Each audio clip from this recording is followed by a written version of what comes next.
कल्पना कीजिए, यदि एक रात पूरी स्वर्ण लंका गहरी नींद में डूबी हो, राजमहल के विशाल द्वार बंद हो, चारों ओर कठोर पहरा हो और उसी समय लंका का सबसे शक्तिशाली सम्राट 10 सिरों वाला महापंडित, शिव का परम उपासक, समस्त राक्षसों का स्वामी अपना राज मुकुट उतार कर नंगे पांव अकेले एक साधारण सी कुटिया की ओर चल पड़े, जहां पहुंचते ही वह बिना एक शब्द बोले एक वृद्ध साधु के चरणों में झुक जाए। यह दृश्य यदि किसी सैनिक ने देख लिया होता तो शायद वह स्वयं अपनी आंखों पर विश्वास नहीं करता। आखिर वह साधु कौन था? रावण जैसा अपराजय राजा उसके सामने क्यों झुकता था? और उस रात साधु ने ऐसा क्या कहा जिसे सुनने के बाद पहली बार रावण पूरी रात सो नहीं पाया? आज की कथा उसी रहस्य का द्वार खोलती है। लेकिन याद रखिए, यह एक प्रेरणात्मक कल्पनाशील कथा है जो पौराणिक पात्रों से प्रेरित है और जीवन के गहरे संदेश को समझाने के लिए प्रस्तुत की जा रही है। तो आइए श्रद्धा, जिज्ञासा और शांत मन के साथ उस रात की यात्रा पर चलते हैं जिसने एक सम्राट के भीतर छिपे मनुष्य को पहली बार जगाया। अध्याय 1। स्वर्ण लंका की वह अनजानी रात। समुद्र की लहरें उस रात सामान्य से अधिक शांत थी। चांद बादलों के पीछे छिप छिप कर निकल रहा था। पूरी लंका सोने की चमक में डूबी हुई थी, लेकिन उस चमक के भीतर एक ऐसा अंधेरा पल रहा था जिसे कोई नहीं देख पा रहा था। राजमहल के सबसे ऊंचे कक्ष में रावण अकेला बैठा था। उसके सामने असंख्य विजय चिन्ह रखे थे। राज, वैभव, शक्ति, विद्या सब कुछ था। फिर भी उसके चेहरे पर वैसी शांति नहीं थी जो एक विजेता के चेहरे पर होनी चाहिए। धीरे धीरे उसने अपनी आंखें बंद की, पर जैसे ही मौन भीतर उतरा, मन ने प्रश्न पूछना शुरू कर दिया, क्या सचमुच मैं विजेता हूँ? उसने तुरंत आंखें खोल दी। वह प्रश्न उसे अच्छा नहीं लगा, क्योंकि पूरे राज्य में कोई ऐसा नहीं था जो उससे इस प्रकार प्रश्न पूछने का साहस करे। पर अपने ही मन को कैसे रोका जाए? अध्याय 2। रहस्यमय कुटिया। उसी रात रावण ने किसी को बिना बताए अपना राजसी वस्त्र बदल दिया। साधारण काले वस्त्र पहने, राज मुकुट उतारा और महल के पिछले द्वार से बाहर निकल गया। केवल एक वृद्ध प्रहरी ने उसे जाते देखा, पर उसने सिर झुका लिया, क्योंकि वह जानता था राजा के कुछ निर्णय पूछे नहीं जाते। महल से दूर घने वृक्षों के बीच एक छोटी सी कुटिया थी। वहां न सोना था, न रत्न, न सैनिक, केवल एक दीपक जल रहा था। उस दीपक की लौ बिल्कुल स्थिर थी, मानो हवा भी वहां प्रवेश करने से पहले अनुमति मांगती हो। कुटिया के भीतर एक वृद्ध साधु ध्यान में बैठे थे। उनकी आंखें बंद थी, पर चेहरे पर ऐसी शांति थी जो समुद्र से भी गहरी लगती थी। रावण धीरे धीरे भीतर गया और बिना कुछ कहे उनके चरणों में झुक गया। साधु ने आंखें नहीं खोली, बस मुस्कुराकर बोले, आ गए। आज फिर अपने राज से भागकर रावण चौंक गया। उसने तो अभी तक एक शब्द भी नहीं कहा था। अध्याय 3। वह प्रश्न जिसने रावण को मौन कर दिया। साधु ने शांत स्वर में पूछा, बताओ, आज किस बात ने तुम्हें बेचैन किया? रावण ने कुछ क्षण मौन रहने के बाद कहा, मेरे पास सब कुछ है, फिर भी मन शांत क्यों नहीं रहता? साधु मुस्कुराए। उन्होंने सामने रखा मिट्टी का एक छोटा सा पात्र उठाया, उसमें जल भरा, फिर धीरे से एक मुट्ठी रेत उसमें डाल दी। जल तुरंत मटमैला हो गया। साधु बोले, यह जल तुम्हारा मन है और यह रेत तुम्हारा अहंकार। जब तक रेत हिलती रहेगी तब तक जल कभी साफ दिखाई नहीं देगा। रावण कुछ बोल नहीं पाया। इतनी सरल बात किसी ने उसे कभी नहीं समझाई थी। अध्याय 4 सम्राट की पहली स्वीकारोक्ति। कुछ देर बाद रावण ने धीरे स्वर में कहा, क्या एक राजा भी डर सकता है? साधु ने उत्तर दिया, हर वह व्यक्ति डरता है जो खोने योग्य वस्तुओं को अपना समझ बैठता है। रावण ने पहली बार सिर झुका लिया। वह बोला, मुझे हारने से नहीं, अपनी बनाई हुई पहचान टूटने से भय लगता है। साधु ने कहा, यही तो सबसे बड़ा बंधन है। जब मनुष्य अपने नाम से बड़ा बनना चाहता है तब वह स्वयं से छोटा हो जाता है। रावण के 10 मुख मानो एक साथ मौन हो गए। बाहर समुद्र की लहरें पहले जैसी ही थी, पर भीतर कुछ बदलना शुरू हो चुका था। उसी समय कुटिया के बाहर अचानक किसी के कदमों की आहट सुनाई दी। साधु ने पहली बार अपनी आंखें पूरी तरह खोली और गंभीर स्वर में बोले, आज तो जो आने वाला है वह तुम्हारे जीवन का सबसे कठिन निर्णय लेकर आएगा। रावण ने पीछे मुड़कर देखा। दरवाजे पर एक छाया खड़ी थी जिसे देखकर पहली बार स्वर्ण लंका का सम्राट भी कुछ क्षणों के लिए स्तब्ध रह गया। कुटिया के बाहर खड़ा हुआ व्यक्ति धीरे धीरे भीतर आया। उसने साधारण वस्त्र पहन रखे थे, सिर पर सफ़ेद बाल, चेहरे पर समय की गहरी रेखाएं, लेकिन उसकी आंखों में एक विचित्र तेज था। रावण उसे पहचान नहीं पाया। वृद्ध ने अंदर प्रवेश करते ही साधु को प्रणाम किया।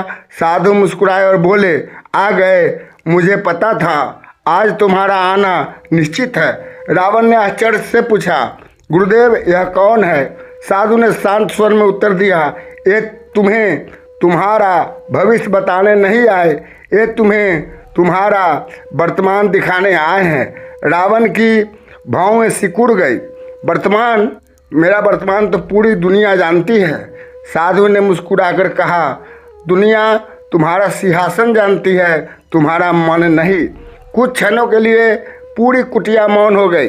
दीपक की लौ स्थिर थी, मानो वह भी इस संवाद को सुन रही हो।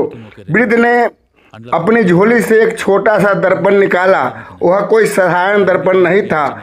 उसका शीशा चमक नहीं रहा था, बल्कि शांत जल की तरह स्थिर दिखाई दे रहा था।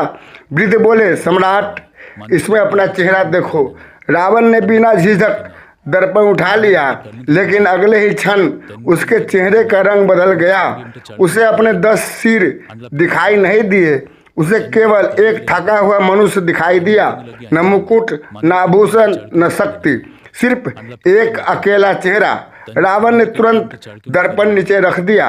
यह कैसी माया है? वृद्ध ने उत्तर दिया, यह माया नहीं, यह वह चेहरा है जिसे तुमने वर्षों से देखने से इनकार किया है। रावण पहली बार बेचैन हो उठा। वह बोला, मैंने वेद पढ़े हैं, शास्त्र पढ़े हैं, मैंने असंख्य तप किए हैं, फिर भी मुझे यह शांति क्यों नहीं मिली? साधु ने धीरे से कहा, ज्ञान सिर में रहता है, पर शांति हृदय में जन्म लेती है, और सिर से हृदय तक का मार्ग अहंकार बंद कर देता है। ये शब्द सुनकर रावण गहरे विचार में डूब गया। कुछ देर बाद साधु ने उससे एक प्रश्न पूछा, यदि कल तुम्हारे पास न राज रहे, न सोने की लंका, न विजय, तो क्या तुम स्वयं को पहचान पाओगे? रावण ने उत्तर देने का प्रयास किया, लेकिन शब्द उसके होठों तक आकर रुक गए। उसने कभी इस प्रश्न पर विचार ही नहीं किया था। उसकी पूरी पहचान उसकी शक्ति से जुड़ चुकी थी। साधु ने बाहर खड़े विशाल वट वृक्ष की ओर संकेत किया, उस वृक्ष को देख रहे हो? रावण ने सिर हिलाया। जब आंधी आती है तो सबसे पहले कौन टूटता है? रावण बोला, सुखी शाखाएं। साधु मुस्कुराए, नहीं, सबसे पहले वह शाखा टूटती है जो झुकना भूल जाती है। यह सुनकर रावण कुछ क्षणों तक उस वृक्ष को देखता रहा, मानो वह पहली बार प्रकृति की भाषा समझ रहा हो। उसी समय समुद्र की दिशा से तेज हवा चली। दीपक की लौ एक पल के लिए डगमगाई पर बुझी नहीं। साधु बोले, देखा, हवा का काम चलना है, दीपक का काम जलना। यदि दीपक हर हवा से डर जाए तो प्रकाश कभी जन्म नहीं लेगा। रावण ने धीरे से पूछा, क्या मनुष्य भी ऐसा बन सकता है? साधु बोले, जब वह परिस्थितियों से नहीं अपने सिद्धांतों से जीना सीख जाए।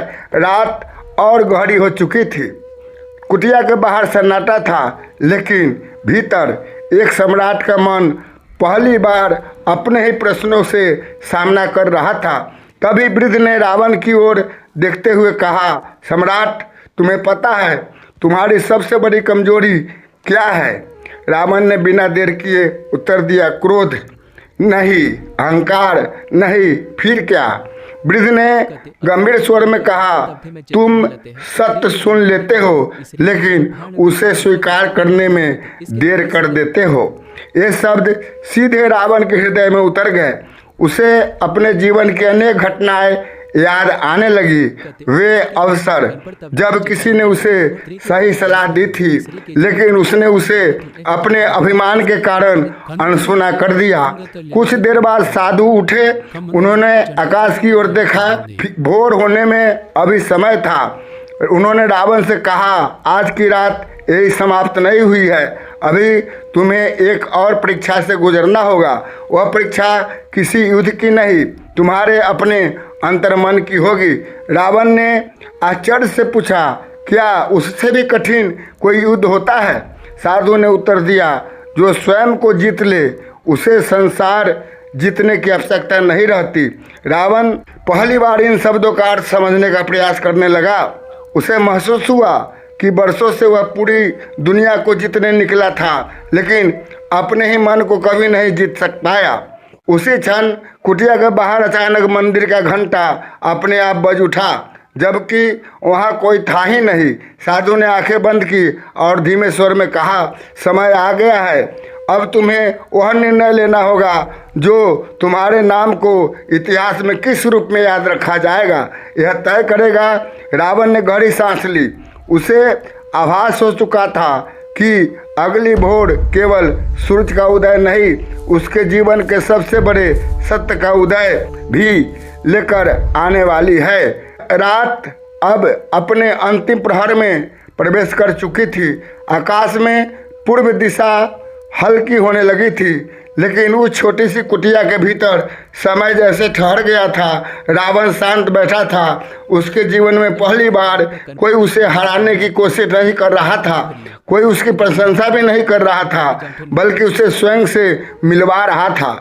वृद्ध साधु ने दीपक की लौ को देखा और बोले, सम्राट, क्या तुम जानते हो, मनुष्य की सबसे बड़ी हार युद्ध भूमि में नहीं होती। रावण ने धीरे से पूछा, तो कहाँ होती है? साधु बोले, जब वह अपने अंतःकरण की आवाज़ सुनना बंद कर देता है। ये शब्द सुनकर रावण की आंखें झुक गई। उसे अपने जीवन के अनेक क्षण याद आने लगे जब उसका विवेक उसे रोकना चाहता था, लेकिन उसका अभिमान उससे भी ऊंची आवाज में बोलता था, सत्य का अंतिम प्रश्न। कुछ देर बाद साधु ने मिट्टी पर 2 रेखाएं खींची, एक सीधी दूसरी टेढ़ी। उन्होंने पूछा, बताओ इनमें से कौन सी लंबी है? रावण ने तुरंत उत्तर दिया, सीधी रेखा। साधु मुस्कुराए। उन्होंने बिना पहली रेखा को मिटाए उसके पास उससे भी लंबी एक और सीधी रेखा खींच दी। फिर बोले, कभी कभी किसी को छोटा दिखाने की आवश्यकता नहीं होती, स्वयं को बड़ा बनाने के लिए बस अपने चरित्र को लंबा करना पड़ता है। रावण कुछ क्षणों तक उन रेखाओं को देखता रहा। उसे लगा यह जीवन भर दूसरों को झुकाने में लगा रहा, जबकि सच्ची महानता स्वयं को ऊंचा उठाने में थी। भोर से पहले का निर्णय। समुद्र की लहरों की आवाज़ अब स्पष्ट सुनाई दे रही थी। साधु ने कहा, यदि तुम्हें एक और अवसर मिले तो सबसे पहले क्या बदलोगे? रावण ने बहुत देर तक मौन रहने के बाद उत्तर दिया, मैं अपने निर्णय लेने से पहले अपने अभिमान से नहीं, अपने विवेक से सलाह लूँगा। साधु की आंखों में संतोष झलक उठा। उन्होंने कहा, याद रखना, भाग बदलने से पहले विचार बदलते हैं और विचार बदलने से पहले मनुष्य को अपने दोष स्वीकार करने पड़ते हैं। विदाई का क्षण। पूर्व दिशा में सूर्य की पहली किरण दिखाई दी। रावण उठ खड़ा हुआ।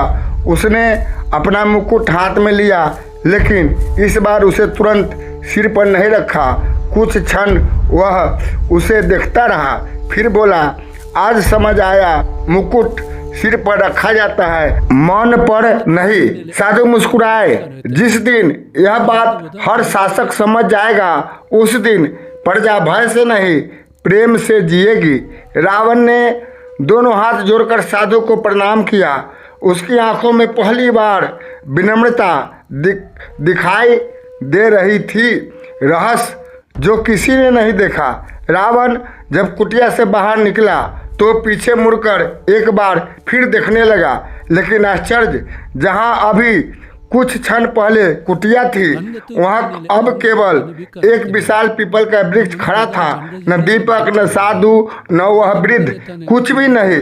रावण कुछ पल वहीं खड़ा रहा। उसने आंखें बंद की और धीमे स्वर में कहा, शायद ईश्वर उत्तर देने नहीं आते, वे सही प्रश्न पूछना सिखाने आते हैं। इतना कहकर वह लंका की ओर लौट गया। उस दिन किसी ने उसके चेहरे पर आए परिवर्तन को नहीं समझा, लेकिन उसके भीतर एक बीज बोया जा चुका था, जीवन का संदेश। प्रिय दर्शकों, इस कथा का सार किसी एक पात्र में नहीं, हम सबके भीतर छिपा है।